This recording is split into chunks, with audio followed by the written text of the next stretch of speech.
of loving you. Bow, bow, bow, bow. Hi, I'm Scott Pyburn. I'm Dom DeBellis. Today we're going to rock out with our Sonics out. We are talking about the controversialness of the 13th Doctor. Why is this a controversy, people? I honestly don't think it is, Dom. It's weird to me that people are freaking out over this. I mean, we had a female master, so they established this in canon that a Time Lord can switch gender. So why is this such a big deal with people? I think it's just because they're misogynists. Yeah, a little bit. Just a little bit. Get over yourselves. It's the year of the woman. I mean, Wonder Woman. Come on, let's.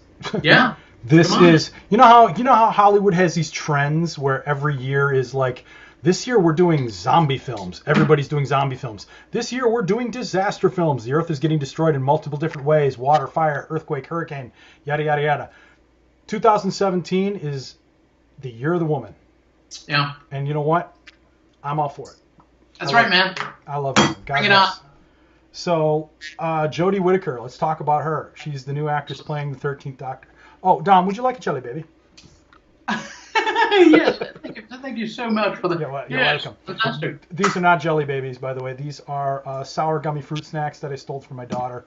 If you have jelly babies, you want to send us jelly babies, let us know. We'll figure out a way to do that. I would love somebody to send me jelly babies. Don't tell Kira. Oh, she knows. Oh. She wants these when I'm done with them. She's like, Papa, are you done with recording your show? I want the fruit snacks. That's awesome. Yeah. Yeah. So, can I just say that I don't think that that's really the big news. The big news is not that that we have a new Doctor. Mm-hmm. I think the real story here that nobody's really talking about is that Stephen Moffat is leaving the show as showrunner. But it's coinciding with the 13th Doctor. Yeah. And I think that between the two, this is a great opportunity to refresh the show. Am I right? Yes, absolutely. And the new showrunner, Chris Chibnall, worked with Jodie Whittaker on Broadchurch, which was a very popular 3-series. And Jodie actually worked with David Tennant on the show. So there's like a Doctor Who connection there. I mean, Chris Chibnall's taking over as showrunner. He's bringing Jodie Whittaker from Broadchurch onto the show, and I think it's going to be great. I love the 30-second teaser of the Doctor walking through the woods, heading towards the key to the TARDIS. His hand or her hand. At the time it was like, it's going to take me. It's going to take me a little time. I'm not a misogynist to say her hand. I apologize because I'm used to the Doctor. I assumed it would be a male too, right? So I assumed I was looking at a male hand. But then, she pulls the hood off, and it's like, oh, it's a woman. Finally, we have a woman Doctor. Yeah. It was a great trailer, great reveal, terrific. Yeah, I think. We need more strong women roles, and we need more characters like that. Well, here's the thing, Dom. I go to conventions all the time. I go to Wizard World. I go to C2E2. I go to small conventions, and I am constantly meeting fans, female fans, who are dressed up and cosplaying as their favorite Doctor. Okay? Come on, I mean, you've got the woman audience. Aside from the fact that most of the Doctors or some of the Doctors have a lot of sex appeal to our female audience. I mean, David Tennant is considered a heartthrob. Matt Smith in his own way is considered a heartthrob. There are fans who are like, oh, I'm dreamy, I love them. But it's also the charismaticness of the character, not so much just the actor being attractive that they're drawn to. Sure. And I mean, I don't know this new actress, but you mentioned that she's in Broadchurch. I haven't seen Broadchurch. I haven't seen Broadchurch either because certainly seems to have charisma. Yeah, I haven't seen Broadchurch either because it deals with a subject I'm not comfortable with. I have a child, and it's the death and murder of a child, and so it hits a little too close to home for me. But I'm going to be interested. I'm going to have to check it out at some point. I'm getting to that point where I'm okay with watching that kind of content. But yeah, it's going to be very exciting to see. The show needs a clean slate, Dom. Okay, in my opinion, here's what I think about it. I compare it to where the Star Trek franchise went from Next Generation to Enterprise. Okay, it was peaking and peaking and peaking and peaking and peaking, and then it started to get stale and go downhill. And that's a topic for another show. We'll get our Star Trek geek on at some point, and we'll cover all that. But today we're talking about Doctor Who. To me, Doctor Who has gotten stale. From Matt Smith through Peter Capaldi, it's the roller coaster's up here, and now it's starting to go downhill. The whole trope of writers having to bring in exciting moments to make the show fresh. I loved the 50th anniversary episode. It was one of my favorite episodes of all time. Brought in Tom Baker as the great curator. Yes. Loved it. Geekgasm moment of my life. But now the Doctor's going to meet the first Doctor, William Hartnell. And is this Stephen Moffat's show song, Last Hurrah? Yes. But it almost seems like, get back to telling good stories. You know, I'm tired of basically you bring in these geek moments because we're not excited with the rest of the show anymore. But stop with the gimmicks and get back to doing what you do, which is great science fiction writing. Yeah.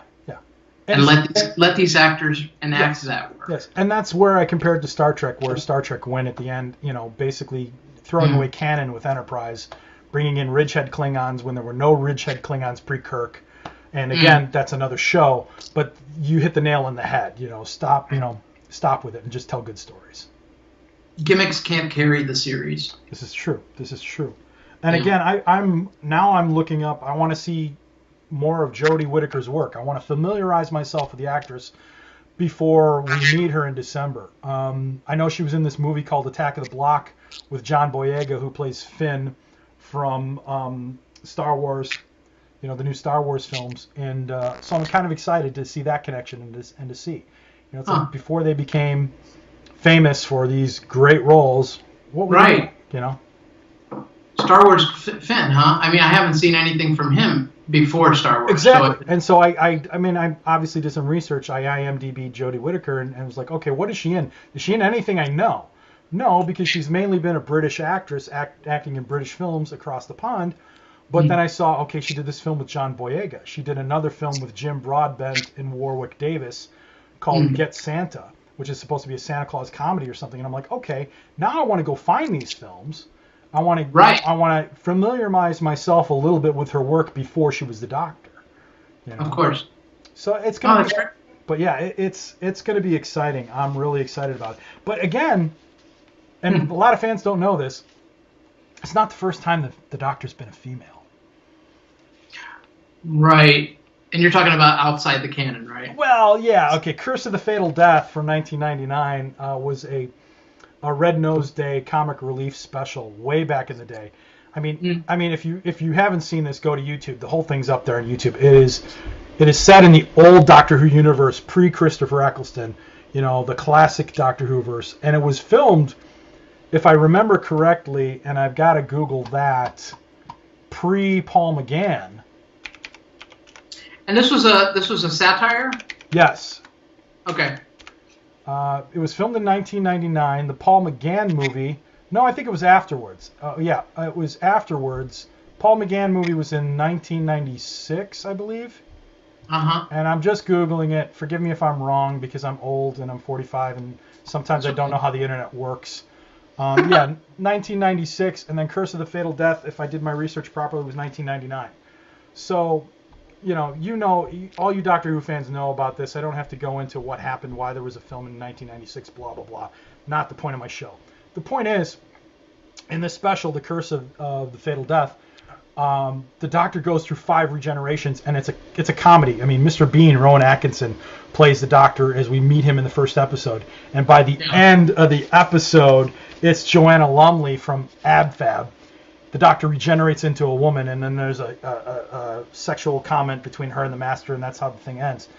Go check it out. But again, way back in 1999, somebody, even in a comedic sense, was saying, hey, why can't the Doctor regenerate into a woman? So it's excellent and fascinating that now we finally have a female Doctor. I'm looking forward to them cleaning the slate for the Doctor being not the chasing after the companion being in love. Oh, I've got to save Claire. I've got to save Amy. I've got to save Rose. Just get back to telling some good science fiction stories. Okay, there are the Daleks. Run. Right. Yes. The Daleks make an appearance. Right. Yeah. So yeah, I mean that's what I've got. I'm really excited. As a Doctor Who fan, it's really exciting. You have anything else you want to contribute before we move on to our next topic? No, man. I mean, your knowledge of Doctor Who universe always never fails to entertain me, man. I'm not saying I'm a Doctor Who expert. Believe me. But I am a fan. And I'm a fan too, but, you're the reason I'm a fan, because, you're the one who infected me with that whole thing. Because I didn't, honestly, until the reboot, which was when exactly? 2010? 2005, I believe, was Chris Eccleston. That was, until then, I was not a Doctor Who fan. Yeah. Honestly. But with the reboot, I became hooked. Yeah. I became hooked. Yeah.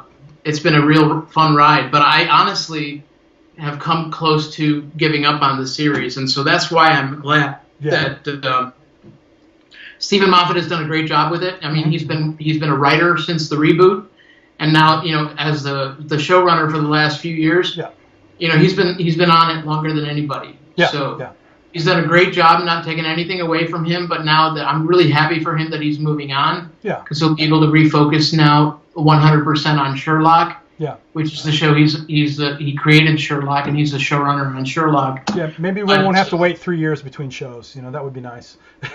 Sherlock's a great show that I'm also I'm this close, man, to giving up on it because I'm tired of waiting. It's just the fact, I think it's the fact, and that again, that's another topic for another show. But it's the fact that, and they're trying to coordinate schedules. I get it. Benedict Cumberbatch has become this huge star in the Marvel Universe. He really loves Sherlock, wants to make it, but just doesn't have the time. Sure. But it's like, really, how long are we going to wait between seasons? You gotta respect the fans better than that, man. I'm sorry. Yeah. You gotta respect the fans. Yeah. So, I'm really looking forward to the clean slate as well. I can kind of. It's a great opportunity for the production to move forward and in a new. Yeah. That's the word. It's a fresh start. It's a fresh start, man. Hey, it's regeneration, right? Yeah, and I hope it's gonna be phenomenal. I really do, because I'm with you in the sense of like when I got to Enterprise and Star Trek, I was like, okay, there was moments I loved, but I'm like, it's done. It's tired. It needs to go away for a while and come back, which is what Star Trek did. I hope Doctor Who is not that. I hope this is the fresh start that says we're gonna revitalize and rejuvenate the fans, get them back into it, because I would compare it then to when Tom regenerated into Peter, and I didn't even understand the concept of the show back in the 80s. I was like, no, I want my Tom back. I'm out. Yeah. And we're speaking, just so the fans understand here, we're speaking because we're fans. Yeah. Yeah. We want good things from this show and all the other shows we love. Yeah. We want them to be better. Honestly, and that's why we're rooting for them. Yeah, we're not cutting them down. And don't get me wrong, I am all out of love. Yeah, and don't get me wrong, I am 1,000% rooting for Doctor Who. I am not saying in any way, shape, or form that I think the casting of a woman is a bad thing. I think it is a great, fresh, good thing. But I could care less who you cast as the Doctor. Just tell me a good story, entertain me, delight me, and don't necessarily rely on past Doctors or old things or plot devices or gimmicks to make me want to watch the show. Just tell me a good story. Yeah. Yeah. Yeah, man. Do a great job. So I will raise my glass to Jodie Whittaker, the 13th Doctor. Here, here. May you have a good and blessed run. Yay, yay. All right, Don, with that being said, let's move on. I'm sure she feels better now having the monkey's blessing. Yes. Yeah, I'm sure she's like, oh man, I'm so worried about this show. When the monkey's drinking beans, bless me though, I'll be okay with it. That's the affirmation I've been waiting for. You have no idea. Right. Let's get to our next topic, which is again another controversial subject. Let's talk about Kermit being fired, basically. Yeah. Or let me rephrase that. Steve Whitmire, the actor who basically. Yeah, this just broke my heart when I first heard about it last week. Steve Whitmire is the hand and the voice behind Kermit the Frog for how many years now? He's been the voice of Kermit for 27 years. He has been with the Jim Henson Company for 39 years. Yeah, I mean that's most of my life. That's most of my life too. He's the guy who has been performing that role. Yeah. Let me put it to you this way, okay? I remember the Muppets as a kid. I loved the Muppets as a kid. I watched the Muppet movie, all of Jim's films before Jim died. And I was a little off-put when Steve took over the role because it's it's not exactly Jim's voice. The voice was a little different. It took me time to adjust. It took me time. But now it's hard. When I go back and I see Jim doing the Muppets, it's like, wait a minute, Kermit's voice is off. Is that weird to say? Because I'm so used to Steve Whitmire doing Kermit's voice now that when I watch the original Muppet movie, I know it's Jim. I know he created it, but it's a little different. I agree. And it's going to be hard to, well, frankly, it's hard now because, and I want to get to this. Yeah. First of all, let me go on with the news. The news is that Steve has been fired by Disney Company, which now owns, the Muppets as a brand, as all of its merchandising rights, all of its movie rights, and the right to perform the Muppets now in new productions as it did recently. And everybody knows that. Don. Failed ABC production of the Muppet Show. They recently did maybe one season. It was one season of the Muppet Show. It was one season on ABC TV, and it was owned by Disney, and Disney canceled it. So it was like, really? Okay, you own ABC, you own the Muppets, you canceled your own show. Okay, but again, a colossal example of poor trust in its own property. But hindsight, Disney killed it. Yeah, but hindsight being 2020, Dom. Now that we know, and we know a lot about what's happened now. Brian Henson came out yesterday and spoke to the reasons. We got Steve Whitmire's side of the story. Now we have Brian Henson's side of the story. And granted, we're speculating because we only got what we have off the internet, two sides of the story. Speculating now based on what Brian Henson's saying, how Steve Whitmire was very difficult to work with, we can see why the show might have been canceled.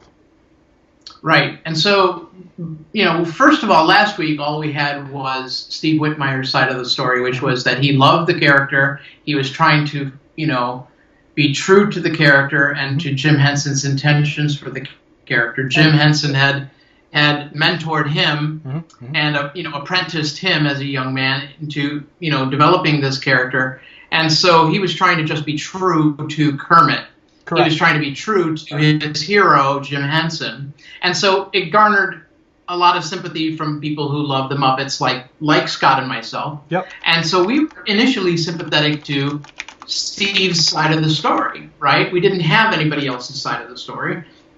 And so it seemed like Disney, the big cruel company, had crushed this creative person, this actor, this puppeteer, under its giant boot.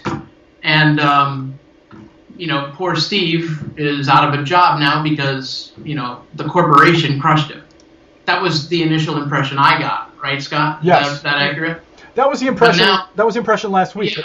Now Brian Henson has come out and basically stated that there has been a lot of friction between Steve Whitmire and the Henson Company over the years, and that he has not been staying absolutely true to his dad's vision of who Kermit the Frog was.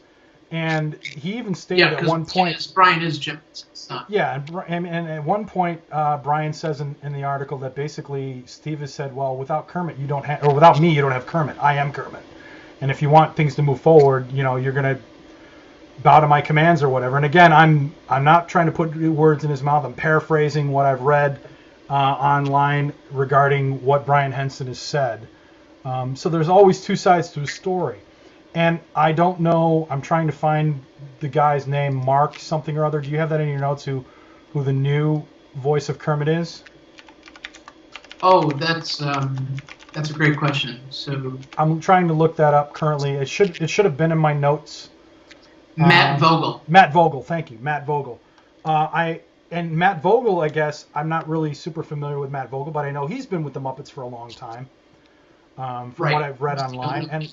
And hopefully it'll be a good thing. I recently went to a small comic book convention called MightyCon, and it's basically an artist and comic book convention. It's not on the size or scale of Wizard World or San Diego.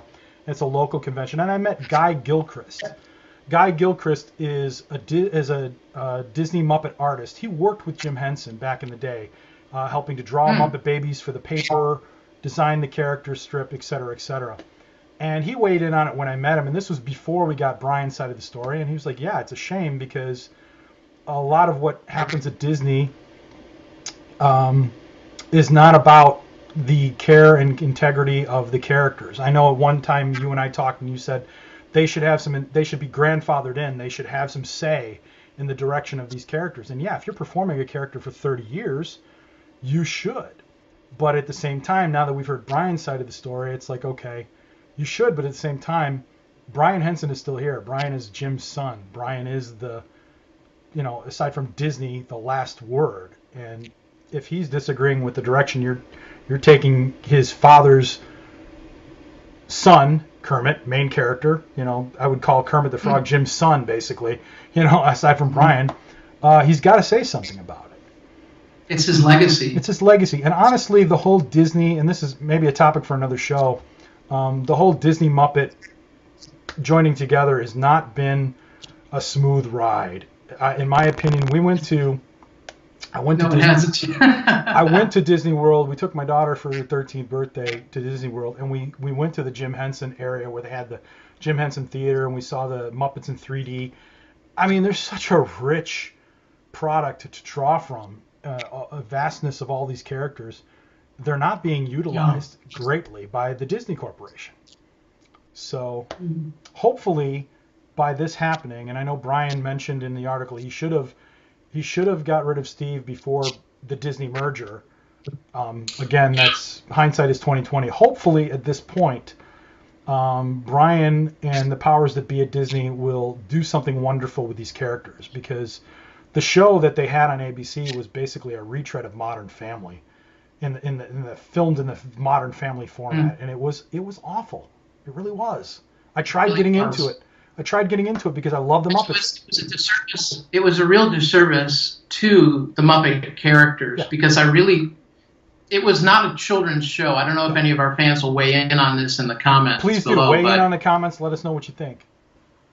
Right, because these the characters of the Muppets, okay, these are very child-friendly characters, and the characters in the Muppet Show that ABC aired last year, these were very adult themes and adult situations that these Muppets were put in. Yeah. It was like, I won't say that it was an adult show, but it was definitely not a child show. Well, I mean, they bring on this new pig that Kermit and Miss Piggy broke up, and then there's this love friction between the show. No, it was not a child show. And I read an article where the mature themes. Yeah. It really was very awkward, and it seemed like, wow, these characters are not for this storyline at all. And don't get me wrong, though. Not for these themes at all. Don't get me wrong. The Muppets have dealt with some mature themes in the past. I mean, Kermit the Frog being chased across the country in the original Muppet movie, the guy wanting to turn him into frog legs and wanting to kill Kermit the Frog. For the time, that's a mature theme. But you have to handle it in such a way that it is respectful to these childlike characters. You can't cross certain lines. The treatment has to be respectful. Yes, I agree. You said it perfectly, actually. Yeah. Thank you. Respect. So, I mean, weigh in below.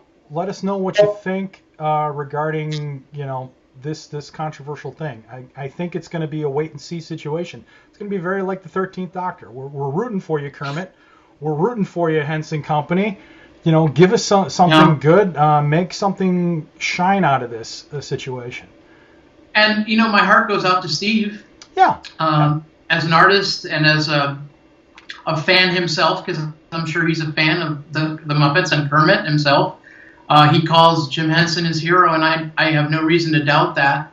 I hope he lands on his feet. Yeah. But, it's clear that he had probably some valid concerns, but probably dealt with them in less than valid ways that got him in trouble. Yeah, and what I could say in Steve's defense from my perspective is he handled it very well online publicly. He didn't, even if he had made some mistakes and there was a lot of hostility, he was very professional about it in the way he approached it to the press. He didn't slam the Disney company, at least from the articles I read. I don't know how many more articles are out there online. He was very respectful to that. I don't know why, and part of it was maybe he didn't want to air his laundry in public. I get that. But it wasn't like, you know what, I hate Disney. I hate the Henson Company. They screwed me over. He could have become a big troll online and just gone in the opposite direction. So kudos to you, Steve, for that. And, I wish you the best of luck. But but it's clear that he didn't handle it that way with his colleagues. Well, not from Brian's side of the story. Exactly, not from Brian's side of the story. And again, I think everybody's trying to just like put this to bed, move past it as peacefully as possible without bringing a lot of negative press into it, and also trying to upset the fans as least amount as possible, because this is upsetting to the fans. Sure. Know? So, okay, how do we get past this and hold the integrity of the characters and not be like, no, screw the Muppets, I'm never watching Kermit again. Because it's Kermit the Frog, why put that on the characters' shoulders, that sort of thing. But with that, Dom, we're coming to the wrap-up portion. Is there anything else we want to weigh in on before we say goodnight? No, I don't believe so. No, I think that says it all. All right, everybody. Thank you, everybody, for tuning in. Thank you for tuning in. Hey, next week we got a great tribute to the great late Martin Landau and the late great George Romero. We're going to talk you don't want to miss. We're going to talk Bella and zombies. Yeah. See you next week. Join us then. Bye.